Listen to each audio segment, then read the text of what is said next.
አንቺን መከታተል ግዴታዬ ስለሆነ ነው። እንዴ ማን ስለሆንሽ ነው አንቺን የመከታተል ግዴታሽ የሆነው? የድርጅቱ 15% ባለድርሻ አካል እኔን ነው የወከለኝ። ስለዚህ የድርጅቱን ሰራተኞች መቆጣጠር እችላለሁ። እና ይሄ ከኔ ጋር ምን ያገናኘዋል?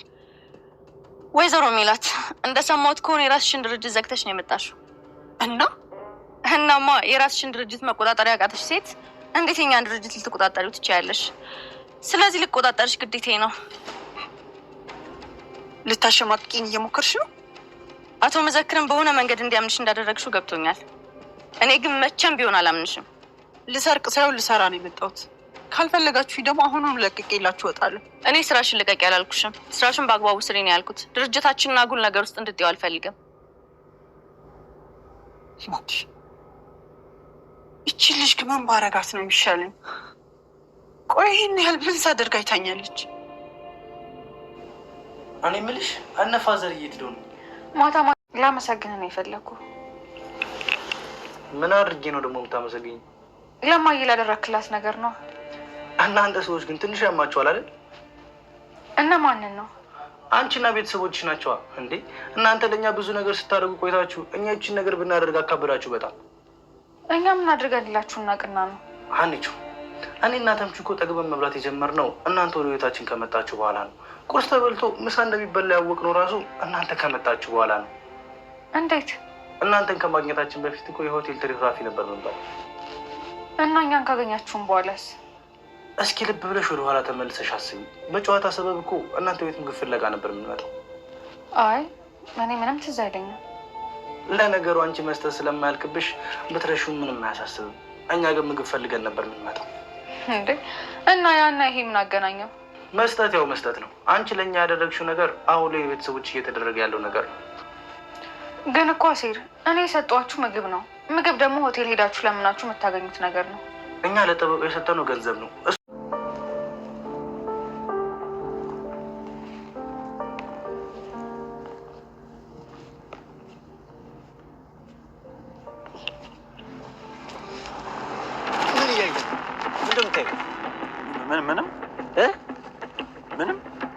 ምንድን ነበር ስታይ የነበረው? ምንም አላየሁም። ምን ያለው ብለህ ነው? ደግሞ እኔም ብሎ ተመለሰ። ምንም አላየሁም። ምንም አላየሁም ትለኛለህ እንዴ? ወደ ውስጥ እያያል ነበር እንዴ? አዎ እሱማ ነበር፣ ግን እዛ ውስጥ ምንም አላየሁም ማለት ነው። እሺ አላየህም፣ ግን ምን ማየት ፈልገህ ነው? እኔ ምን አውቄ ማለት ምን ማለት ነው? ማለቴ ያው ጠዋት እመጣለሁ፣ ያው ሰነፍ ሴት እንደዘፈዘፈችው ብርድ ልብስ እዚሁ ተዘፍዝፌ እውላለሁ። ሲመሽ ደግሞ እመለሳለሁ። እና ስራ እኮ እሱ ነው። ምኑ አንተ መዘፍዘፉ? አዎና አንተ እዚህ በመዘፍዘፍ ነው ግቢው ሰላም የሚሆነው። እንደው እኮ ይሄ ግቢ እንደው እንደዚህ ሰላም ጤና ይስጥልን። የተከበራችሁ ቻናላችን ቤተሰቦች በያላችሁበት ሰላማችሁ ይዛ ኖላዊ ድራማ ቀጣዩን ክፍል ይዘንላችሁ መተናለኝ። ምናሴ የፍቅር ጥያቄ ቀርቦለታል ማለት ነው። እንግዲህ ትሁት በተደጋጋሚ እየመጣች አብረው ጊዜ እያሳለፈች በጣም ደስተኛ ሆና ነበር። እንግዲህ በፍቅር ምክንያት ተመልሳ ጠፍታ በተደጋጋሚ ስልክም ሲደውልላት አታነሳም ነበር። እናም ጠፍታ ከቆየችበት መታ በድንገት ቁጭ ብላ ምናሴን አስደንግጠዋለች ማለት ነው። እናም ሰላም አለችው። እሱ ግን በመልካም አልተቀበላትም።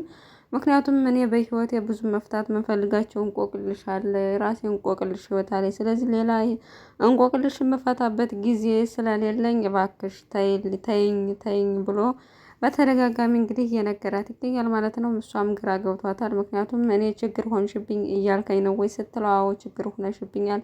እኔ ቤተሰቦቼ ከነበርንበት ነገር ሁሉ ተንሸራተን አሁን ያለንበት ነገር ላይ ያለ ነው እና እሱ ለመፍታት እንቆቅልሹን ለራሴ ጊዜ ያስፈልገኛል። ሌላ እኔውን በዚህ ሰዓት ከቤተሰቦቼ ውጭ የማስብበት ምንም ነገር የለኝም እና እባክሽ ሂጂ ብሎ ያው እሱ ቢደብረውም ሄዳለች ማለት ነው። ምክንያቱም በቃ እኔ እንቆቅልሻለሁ፣ ምንድነው ስትፈልጊ ትመጫለሽ፣ ስትፈልጊ ትሄጃለሽ፣ ስደውልሽ ደግሞ አታነሽም፣ ስራሳሽ ደግሞ ተመልሰሽ ትመጫለሽ። ስለዚህ እባክሽ ተይኝ፣ እኔ ለራሴ ችግር ይበቃኛል ብሎ አስቀይሟት ተመልሳ ሄዳ ነበር። ነገር ግን ሰላሚና መንገድ ላይ ያው በሷ ምክንያት ምናሴ እየተደበረ እንደሆነ ስለገባት ያው አብረው ስለምትውል ምናምን ያው ስሜቱን ትረዳለች። አልፎ አልፎ በሷ ምክንያት እያሳለፈ ያለውን ነገር እናም ግልጽ እንድታረግላት ጠይቃት ነበር። ደውላ ስልክ ያው ከምናሴ ስልኩን ሰርቃ ወስዳ ደውላ ለማናገር ሞከረች እና ለምን ደወልሽልኝ ስትላት ያው እኔ ባንቺ ምክንያት ምናሴ ያለበትን ሁኔታ አውቃለሁ። ስለዚህ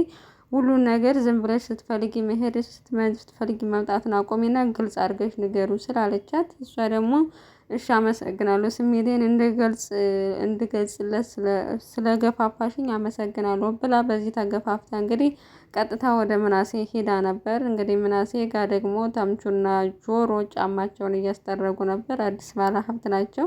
እናም ስራ ወጥረሃል በጣም ጎበዝ እያሉ እያደነቁት ነበረ። ያው ተምቹ ሙድ እየያዘ ነበር እና ግድ ነው ህይወት በቃ እንደዚህ ጥሩ ሳትሆን ስራ ላይ መወጠር ጥሩ ነው እና ግድ ነው ምናምን እያለው በመሀል ትሆን ከቻለች ማለት ነው። እና ብቻ ላወራህ እፈልጋለሁ ስትለው ምንድነው የፈለግሽው? አውሪኝ፣ አሁን ስራ ላይ ነኝ፣ ካለዛም ደግሞ ስራ ሲጨርስ እደውልልሻለሁ ስላት በጭራሽ አሁን ነው ላወራህ የምፈልገው አለችው እና በመሀል ጣልቃ እየገባ ነበር። በቃ ማውራት አልችልም አለሽ እንዴ እያለ በመሀል ተምቹ ጣልቃ እየገባ አንተ ማን አናገረ ለምን ዝም አትልም እያለ በዛውም እየተቆጣው ነበር ጆሮ።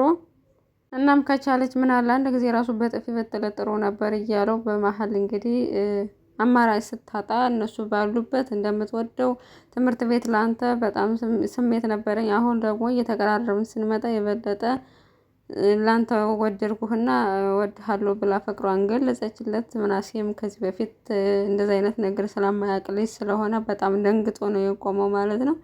እናም ምንም ሳትል ፍቅሯን ገልጻ ነው የሄደችው እና በጣም በቃ ደንግጦ ምን ማለት እንዳለበት ራሱ ምንም መልስ አልሰጣትም። እሷም ተናግራ ያው ሰው ስለነበረ አፍራ ጥለው ሄደች። በሌላ በኩል አባባ ኖላዊ የጥበቃውን ስራ እንደቀጠሉ ነው እና ጥበቃ ብቻ ነው የሚሰሩት እንጂ ግቢ ውስጥ እየተካሄደ ያለውን ነገር ምንም ነገር አያውቁም። ከዚህ በፊትም ተጠይቀው ነበር። እኔ ግቢ ውስጥ ስላለው ነገር ምን አገባኝ የሚወጣውን እና የሚገባው ነው እንጂ የምቆጣጠረው ግቢ ውስጥ ምን እንደሚሰራ ማውቀው ነገር ብሎ ነበር። እናም ይሄ ጥያቄ ጭንቅላቱ ላይ ስለተመላለሰበት ብቅ ብሎ በበሩ ለማየት ሞከረ ማለት ነው፣ ግቢ ውስጥ ምን እየተካሄደ እንዳለ ለማወቅ። ነገር ግን ወዲያው እንደዛ እያየ እያለ አለቃው መጥቶ አለቃው ሳይሆን እዛ ድርጅት ውስጥ የሚሰራ ግቢ ውስጥ የሚሰራ ሰው ማለት ነው ምን እያየህ ነው አለው። እና ምን እንደ ሰነፍ ሴት እንደዘፈዘፈችው ብርድ ልብስ ተዘብዝፌ እውላለሁ እና ውስጥ የሚደረገውን ነገር ማየት እንደው ፈልጌ እኮ ነው ምንድነው የሚደረገው የሚለውን ብሎ አንተ ምን አገባህ በቃ መቀመጥህ ስራህ መዘብዘብ ስለሆነ መዘብዘብ ነው ያለብህ የሚለውን ነገር ለማጣራት እሞክራለሁ ብትል ላለቀው እናገራለሁ አሉ። እና አባባ ኖላዊ ደግሞ ግራ ገብቷቸዋል ማለት ነው። እዛ ግቢ ወንጀል እየተሰራ ነው ምን እየተሰራ ነው የሚባለው ምንም የሚያውቁት ነገር የለም። ግን ደግሞ ወንጀል የሚሰራ ከሆነ እሳቸውም ተጠያቂ የሚሆኑበት ነገር ስለሚኖር በጣም ጥንቃቄ ያስፈልጋቸዋል ማለት ነው። ነገር ግን ያው ቁጭ ብለው ነው የሚውሉ ቀኑን ሙሉ ምንም አይንቀሳቀሱ ማለት ነው። የሚገባውና የሚወጣውን ብቻ ነው የሚቆጣጠሩት። ሀናም ተምቹን ጠርታ ስላደረገላት ነገር እያመሰገነችው ነበረ። እንግዲህ በድጋሚ ጠበቃውን እንዲቀጥርላት ስለነገረችው እሱም ፈቃደኛ ሆኖ ጠበቃውን ለወይዘሮ ሜላት ቀጥሮላታል። እናም ስላደረክልን ነገር በጣም አመሰግናለሁ ስትለው እናንተ ደግሞ ማካበር ትወዳላችሁ፣ እናንተ እኮ ከዚህ በፊት ብዙ ነገር አድርጋችሁልናል። ምክንያቱም እኛ በልተን ጠግበን ያደርነው ራሱ በእናንተ ምክንያት ነው። በህይወታችን ብዙ ለውጥ ያመጣ ነው እናንተን በመታወቃችን ነው እና ይህም ሲያንስባችሁ ነው እንጂ አይበዛብችሁም ብሎ ሲነግራት በጣም ከአእምሮ የበላይ ውሃን ገባኝ እያለችው ነበር። እናም ጠበቃው እንግዲህ ወይዘሮ ሜላት አደራ፣ እኔ ሰው ማመን ሁሉ ነገር ትቻለሁ፣ እኔ ጆሮን ስለማምነው ነው፣ ምናልባት ጆሮን ስላመንኩት የእሱን እምነት እንዳታጎልብኝ በትክክል ስራ ብለዋለች ማለት ነው። ጠበቃው እንግዲህ ወይዘሮ ሜላትን ኬስ ተቀብሎ እየሰራ ይገኛል። እኔ በዚህ ነገር ውስጥ ልናሸንፍም እንችላለን ላናሸንፍም እንችላለን፣ እሱን አላቅም፣ ምንም ምልሽ ነገር የለም። ነገር ግን እኔ ሀሳብ አይግባሽ፣ በታማኝነት እሰራልሻለሁ ብሎ ሙሉ በሙሉ የእሷን ኬስ ተቀብሎ እየሰራ ይገኛል። በሌላ በኩል ደግሞ አቶ መዘክር ወይዘሮ ሜላትን ሊረዳት እየፈለገ ነው። እንግዲህ እሱ ወየ ወዷት እንዳይባል ባለትዳር ናት። ያው ባሏ ከሀገር ውጭ ቢሆንም ነገር ግን ወይዘሮ ሜላትን በጣም ለመርዳት እና ለመረዳት እየሞከረ ነው ያለው በጣም። በዚህ ምክንያት እንግዲህ አንዱን ሰራተኛውን ከስራ እንዲቀር አድርጎ የእሷን ጉዳይ እንዲከታተል አድርጎት። ስለዚህ እየተከታተለ ስለነበረ ከወይዘሮ ሜላት ጋር እያወራ የነበረውን ጠበቃ ስላየው ለብቻው ለማናገር ሞከረ እና ስለ ወይዘሮ ሜላት ምንድን ነው የምታውቀው ብሎ ሲጠይቀው ወይም ባንሸዋወር ጥሩ ነው፣ ምክንያቱም እኔ እናንተ መሸዋወድ ሴትዮዋን ስለማይጠቅማት በግልጽ ንገረኝ አለው። ጠበቃው ግን ምንም ግራ ስለገባው፣ ምክንያቱም ደሃ ናት፣ ጠበቃ መቅጠር አትችልም፣ ገንዘብ መክፈል አትችልም፣ እኔ እከፍልላታለሁ ምናምን ብሎ ጆሮ ስላሳምነው ምንም የሚያውቀው ነገር የለም ማለት ነው። በዚህም ጉዳይ እንግዲህ ታደሰ የእሷንም ሁኔታ እየተከታተለ ነው። ምናልባት ደግሞ ሁለታቸው አንድ ላይ ቢጣመሩ የማሸነፍ እድላቸው ከፍ ይላል ማለት ነው።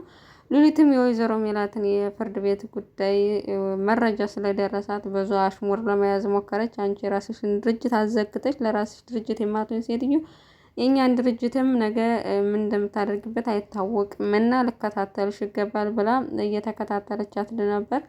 ወይዘሮ ሜላት ደግሞ በጣም ትዕግስቷን ያስጨረሰችው እኔ ልትከታተኝ አይገባም፣ አትችይም፣ ከፈለሽ ድርጅትሽን ልተውልሽ እችላለሁ እያለች ነበር። ያው ከእሷ ጋር እየተጣላች እንደሆነ አቶ መዘክር አያውቅም። እዩኤል ግን ገብቶታል ከወይዘሮ ሜላት ጋር ችግር እንዳለባት እና እባክሽ ተያተኝ፣ ስራዋን ትስራበት፣ የራሷ ህይወት በጣም ከባድ ሁኔታ ነው ያለችው እና ይሄ ስራ መዋያዋ የልጆቿን ጉሮሮ መዝጊያ ነው እና እባክሽ ተያት፣ ችግር አትሆኝባት ብሎ ማስጠንቀቂያ ሰጥቷታል። እሷም አትድረሽብኝ፣ አልደርስብሽም ነው ያልኳት፣ ከዚህ በኋላ ችግር አልሆንባትም ብላ ብትለውም ያው ችግር መሆኗን እስካሁን አላቆመች ማለት ነው ለወይዘሮ ሜላት።